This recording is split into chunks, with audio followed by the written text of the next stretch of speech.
तो इसके बाद है accounting under reverse charge. Topic डालिए अकाउंटिंग अंडर रिवर्स चार्ज। यहाँ पे अब आपको अनरजिस्टर्ड पर्सन के साथ ट्रांजेक्शन्स करनी है।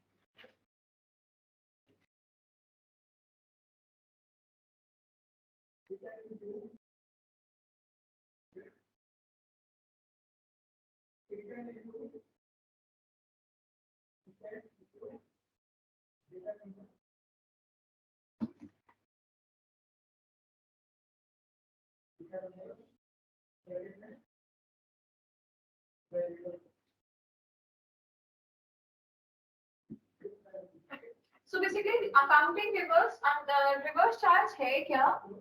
रिवर्स चार्ज के लिए आपको करना है अनरजिस्टर्ड डीलर के साथ में परचेसिंग। अनरजिस्टर्ड डीलर आपके वो पर्सन होते हैं जिन्होंने जीएसटी में रजिस्ट्रेशन नहीं कराया है। अब अगर जीएसटी में उन्होंने रजिस्ट्रेशन नहीं कराया तो जीएसटी लॉ में उनका रोल क्या है? उनको हम पहले तो जो टर्म है वो है अनरजिस्टर्ड, हम इन्हें अनरजिस्टर्ड की कैटेगरी में रखते हैं और हमारे लिए रिक्वायर्ड है कि जब भी हम किसी अनरजिस्टर्ड पर्सन से परचेज करें तो परचेज बिल पे हमारा जो जीएसटी होगा वो होगा नो जीएसटी का केस। ठीक है, नो जीएसटी अमाउंट पेड, हम यहाँ पे कोई भी जीएसटी वैल्यू पेड नहीं करेंगे। ठीक है, बट परचेज बिल की जो जीएसटी वैल्यू है वो जीएसटी वैल्यू ऐड होगी और ये पेमेंट आप कैसे करेंगे? इसके लिए फाइलिंग के जो भी प्रोसेस है, यानी जो भी फिलिंग प्रोसेस है इसका, वो फिलिंग प्रोसेस आपको खुद करने होंगे। ये आपकी रिस्पॉन्सिबिलिटी है कि आप जितना भी ट्रांजेक्शन करें वो बेसिकली रजिस्टर्ड पर्सन के साथ में ही करें। ठीक है, और इन केस अगर आप अनरजिस्टर्ड पर्सन से ट्रांजेक्शन करने जा रहे हैं तो उसके बिहाफ पे जो भी जीएसटी का कलेक्शन है और जो भी पेमेंट है वो कौन करेगा? वो आप खुद करेंगे। नॉर्मली ऐसा होता है कि परचेज पे अगर हमने 100 रुपीज का पेमेंट कर दिया तो मेरे को ये लाइबिलिटी नहीं मिलती है कि मैं इसको पेमेंट करूं। अब हम क्या करेंगे? हम परचेज का पेमेंट भी करेंगे और सेल्स का पेमेंट भी करेंगे। जैसे सेल्स में पेमेंट करते थे वैसे ही हम परचेज में पेमेंट करेंगे। तो बेसिकली पहले ट्रांजेक्शन एंटर करेंगे और ट्रांजेक्शन एंटर करने के बाद इस ट्रांजेक्शन को बुक करेंगे लाइबिलिटी में और बुक करने के बाद उसका पेमेंट करके आईटीसी लेंगे। अगर आप नॉर्मली आईटीसी लेते हो तो कैसे मिल जाती है आईटीसी? आपने परचेज किया, परचेज पे आपने जो भी टैक्स पे किया, टैक्स पे ऑन परचेज, परचेज पे आपने जो भी टैक्स पे किया वो आपको डायरेक्टली आईटीसी में मिलते। मतलब 100 रुपए का सामान खरीदा, उसमें 20 रुपए की जीएसटी थी और 120 रुपए देते ही आपको 20 रुपए का क्रेडिट मिल गया। यही होता था कि 100 रुपए के सामान खरीदे, 20 रुपए की जीएसटी थी साथ में, तो 120 रुपए का पेमेंट आपने किया, ये 20 रुपए का पेमेंट आपका आईटीसी बन गया। अब क्या होगा? 100 रुपए का जो सामान आपने खरीदा है उसका पेमेंट आप कर दो, वो रजिस्ट्रेशन नहीं है उसके पास, इसलिए ये पेमेंट उसे नहीं करोगे। इस पेमेंट के लिए आप क्या करेंगे? सबसे पहले इसको आप पे करेंगे, पे टू गवर्नमेंट डायरेक्ट। अब अगर मैंने गवर्नमेंट को पे किया है तो मैं आईटीसी भी दूंगी, तो अब उसके बाद उसका आईटीसी देंगे। ठीक है, तो ये हम करने वाले हैं। रिवर्स चार्ज मैकेनिज्म एक ऐसा कॉन्सेप्ट है जहां पे रेसिपिएंट या बायर जो भी होता है सर्विसेज का वो टैक्स क्रेडिट पे करता है। ठीक है, और इसके साथ में फॉरवर्ड चार्ज भी होता है जहां सप्लायर की लायबिलिटी होती है टैक्स पेमेंट की। ठीक है, सिर्फ इतना लिखिएगा।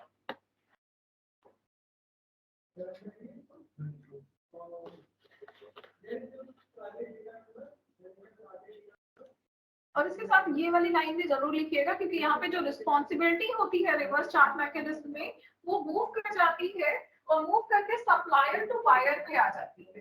ठीक है, वैसे सप्लायर पे होती है लेकिन इस मैकेनिज्म में ये आपका बायर के ऊपर आता है, ये उसकी रिस्पॉन्सिबिलिटी बनती है।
So basically accounting reverse charge अगर जीएसटी है क्या, यहाँ पे हम रिवर्स चार्ज मैकेनिज्म फॉलो करते हैं, मतलब बायर ही पेमेंट करता है आपके जीएसटी का, ठीक है। सो बेसिकली आते हैं यहाँ पे, और सबसे पहले हमने बताया है कि परचेजिंग हमें करनी है मुक्ता ट्रेडर्स से, जिसने 12 एनओएस वायरलेस कीबोर्ड परचेज किया है मिस्टर राहुल से, जो कि एक अनरजिस्टर्ड डीलर है, ठीक है। सो बैक करेंगे,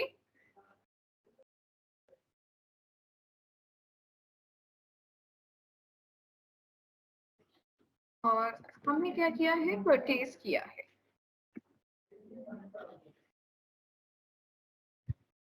परचेज किया है, और परचेज किया है मिस्टर राहुल से, तो और सी mister Rahul,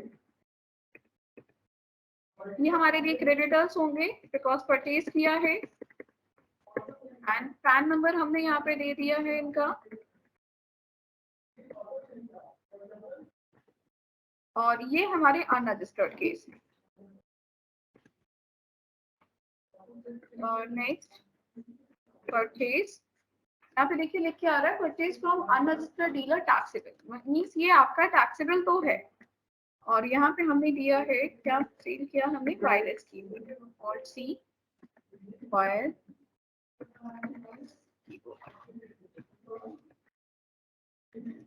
again wireless keyboard में हमने यहाँ पे दिया है एनओएस, एंड इसके साथ में इसका ग्रुप देते हैं इलेक्ट्रॉनिक प्रोडक्ट्स का। क्वांटिटी हमने दी है 12 पीसेस, पर पीस प्राइस है 500 रुपीज,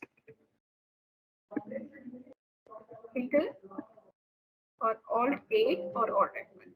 देखिए परचेज आपका टैक्सेबल कैटेगरी से बिलोंग करता है, इसलिए लिख के दिया है purchase from unregistered dealer taxable. आप अगर किसी और पर्सन के साथ यही ट्रांजेक्शन करते तो ये टैक्सेबल होता, बट चूंकि आप एक ऐसे पर्सन के साथ कर रहे हैं जो कि अनरजिस्टर्ड है, दैट्स व्हाई ये आपकी जीएसटी कैलकुलेशन में नहीं आ रहा है, ठीक है। आप इसे बैक करेंगे, कंट्रोल ए से एक्सेप्ट करेंगे। सो हमने परचेज कर लिया है, आफ्टर परचेजिंग आपको क्या करना है, आपको इसकी एक रिवर्स एंट्री बुक करनी है। ये एंट्री होगी हमारी एडजस्टमेंट एंट्रीज, और एडजस्टमेंट एंट्री रिगार्डिंग टू हमारी परचेज की टैक्स लायबिलिटी अब हमें क्या करनी है, जनरेट करनी है, ठीक है। तो जब भी टैक्स लायबिलिटी जनरेट करनी होती है यूआरडी परचेसेस की, तो इस तरह की जितने भी एंट्रीज होती हैं वो ऑल्ट जे पे की जाती है। आपने ऑल्ट जे सीखा था, ऑल्ट जे का यूज क्या है, एडजस्टमेंट एंट्री पास करना, और इस बार हम एडजस्टमेंट करेंगे ऑल्ट जे पे जीएसटी का।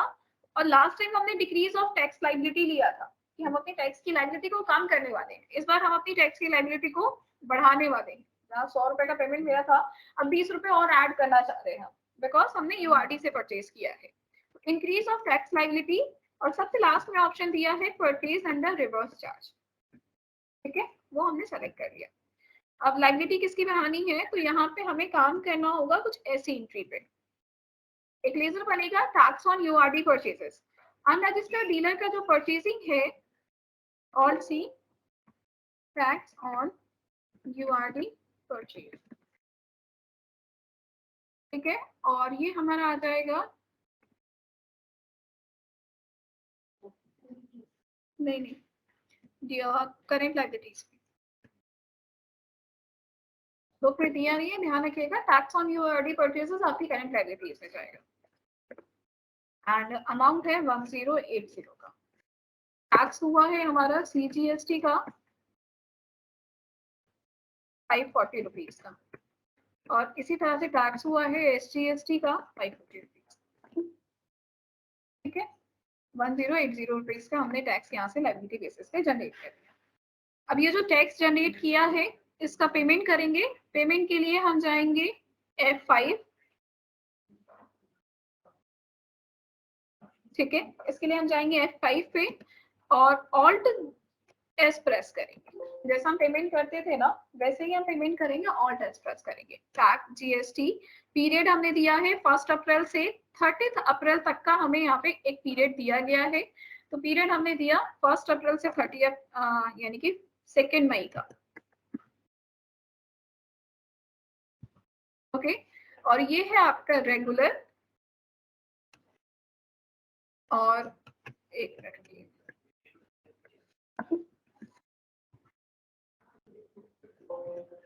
जीएसटी 1 अप्रैल से 2 मई,